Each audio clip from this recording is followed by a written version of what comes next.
Welcome back to आओ सीखिए आज। आओ सीखिए आज के चैनल में आप सभी का स्वागत है।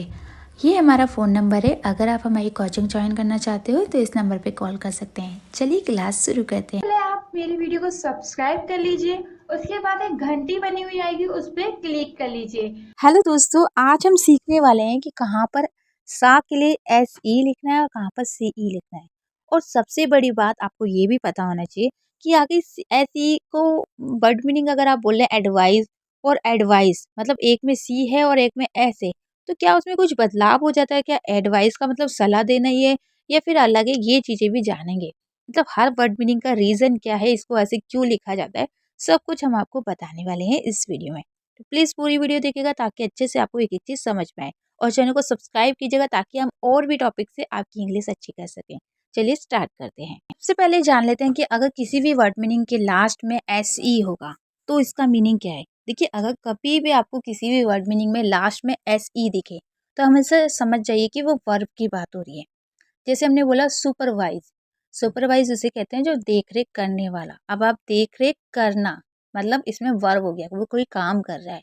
जैसे टेलीवाइज, इसका मतलब होता है दूरदर्शन का प्रसारण करना, मतलब जो टेलीविजन पे प्रसारण करता है, किसी भी शो को दिखाता है। उसके बाद है एडवर्टाइज, एडवर्टाइज का मतलब क्या होता है। देखिए, आप यहाँ पर देखेंगे एस ई है, अब कहीं पर सी ई होगा तो उसका मीनिंग चेंज हो जाएगा, ये भी याद रखिएगा, इसको पूरा समझिएगा। एडवर्टाइज में अगर एस ई है तो इसका मतलब विज्ञापन करना, क्या कहलाएगा? विज्ञापन करना। जैसे और भी है, जैसे सरप्राइज हो गया, आश्चर्य होना मतलब किसी को एकदम चकित होना, या फिर डिमाइज हो गया, मृत्यु, किसी को कोई मर जाना, उसको भी हम डिमाइज बोलते हैं। और डिस्पाइज का मतलब घृणा करना है। तो इस तरीके से जहाँ भी लास्ट में आपको ऐसे ही दिखे तो समझ जाइए वो किसी वर्ब की बात कर रहा है, वहाँ पर कोई काम हो रहा है। अब हम सी ई की बात कर लेते हैं कि उससे हमें क्या पता चलता है, तो वो भी समझ लेते हैं। जैसे आपने देखा माइस, माइस में क्या है? सी ई है। माइस का मतलब होता है चूहा, मतलब माइस यानी कि दो चूहे को बोलते हैं। तो यहाँ पर ये देखिए, जहाँ पर भी लास्ट में सी ई आएगा उसका मतलब है नाउन, मतलब किसी का नाम। उसमें कोई काम नहीं हो रहा है, वो सिर्फ उसका नाम है।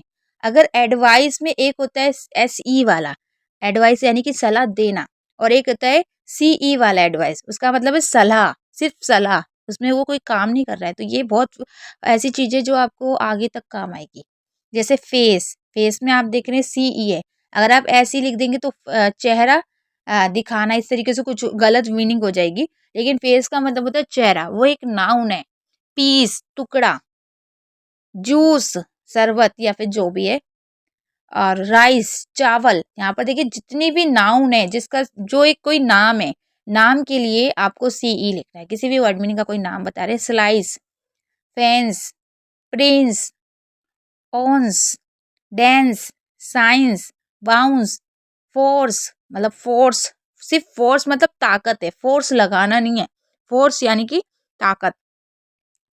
और फिर्स, उसके बाद रिसोर्स, रिसोर्स सिर्फ ये एक नाम के लिए यूज़ करें, आप इसे वर्ब के रूप में नहीं यूज़ कर सकते। उसके बाद है रैन फोर्स, तो रैन फोर्स भी आप देख रहे हैं, तो पिक्चर के थ्रू आप इजी तरीके से समझ सकते हैं। बस इतना याद रखिएगा, अगर सी ई है तो वो एक नाम है, वो एक नाम के लिए बात हो रही है। एस ई है तो वो एक वर्ब है, वहाँ पर कोई काम दिखाया जा रहा है। तो आज की वीडियो से आपने जितना भी सीखा हो प्लीज़ उसको अच्छे से प्रैक्टिस करिएगा और चैनल को सब्सक्राइब करिएगा, लाइक कीजिएगा, कमेंट में बताइएगा कि समझ में आया या नहीं, येस या नो में आंसर दीजिएगा। Okay bye, good night, take care.